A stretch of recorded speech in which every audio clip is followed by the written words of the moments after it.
We are checking in with the mayor of St. Catharines, Walter Sendzik, to see how the city is doing on this Thursday morning. Good morning to you. Good morning, Annette. Vaccinations in Niagara region, which St. Catharines, of course, is a part of, going very well.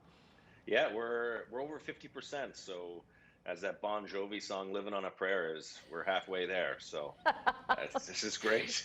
Are you going to sing any of that? No, no. Not right You've now. got your shot already, right? I've got mine. I got the AstraZeneca, and all I could say is that if there was another AstraZeneca shot that I had to take, I'd be taking it, because when you look at the impact that it has had in terms of Britain, 20 million have been vaccinated with AstraZeneca. I just think we got to focus on getting vaccinated and getting back to a place of normalcy in our communities. Yeah, I'm with you there. I've got the AZ shot as well, and I'm just waiting for my second one. I'll take it no matter the side effects that I had.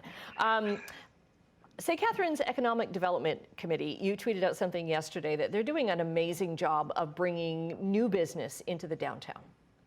Yeah, they've really they've really shined a light on the developments over many years in our downtown. And I got to tell you, even during the pandemic, we've had a number of businesses open up in downtown St. Catharines, and that has been because of the entrepreneurial spirit of the owners that have decided to do that. But in addition to that, it's been our economic development team who continues to put St. Catharines on the map. And even during a pandemic, there's opportunity for businesses to look at communities like St. Catharines as a place to grow. And our team is out there making sure that we're on that map.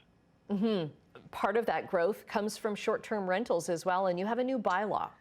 Short-term rentals, affectionately known as the Airbnb bylaw. So it's an issue that has faced many communities, and in St. Catharines, it has caused some concern in neighborhoods. And so we brought in a licensing program that has people licensing their Airbnbs, and at the same time, we have new bylaw enforcement regulations that are being brought in to help control some of the issues. So, Annette, we're just trying to deal with what we're seeing through this disruption of accommodations that coming into communities, and we're following what a lot of other communities have done. Because that's a fine line, right? Because a lot of Airbnb customers will come in and there'll be new tourists, right? So you kind of don't want to discourage it, but yet you've got to keep a lid on things. And right, it's a home-based business, and so the first part of it is making sure we have the license, because it is a home-based business. People are making money off of renting out their houses, so we want to make sure that people have the right regulations inside their building, inside their house, and that it's being done in a responsible way. And ultimately, if we can have responsible owners making sure that their clients aren't causing a disruption in neighborhoods, then we'll have a seamless transition for this. Right. Let's head to the beach, shall we? How's your free pass program going? I think there's over 7,000 residents have applied for the free pass for the St. Catharines. So there's clearly a lot of people who like to go to the beaches in St. Catharines, which is fantastic. And really, it's making sure that the process, again, is seamless for our residents. And then for those who are coming outside of St.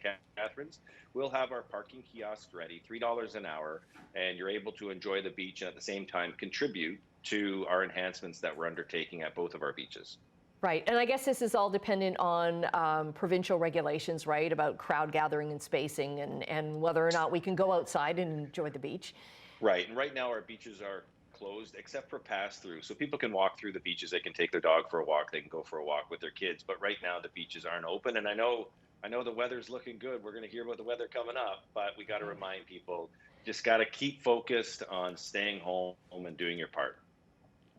Okay. Wanted to ask you about the report of chemicals at the former GM site. Has council got that report yet? Yeah, we got the report from the MOE and the Ministry of the Environment, and it did show that there's trace amounts of PCBs that are coming through into the city sewer system coming off of the GM property. And that's not something to be unexpected. It is a very old industrial site, but it is an area that we are focused on working with the property owner and the MOE to clarify the issue, to correct the issue.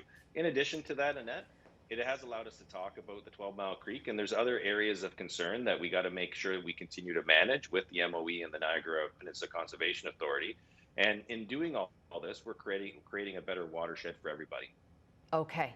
I'm sure we'll be talking about that further on down the road, but we've run out of time. Walter Sendzik, Mayor of St. Catharines, thanks for chatting with us today. Great to see you again.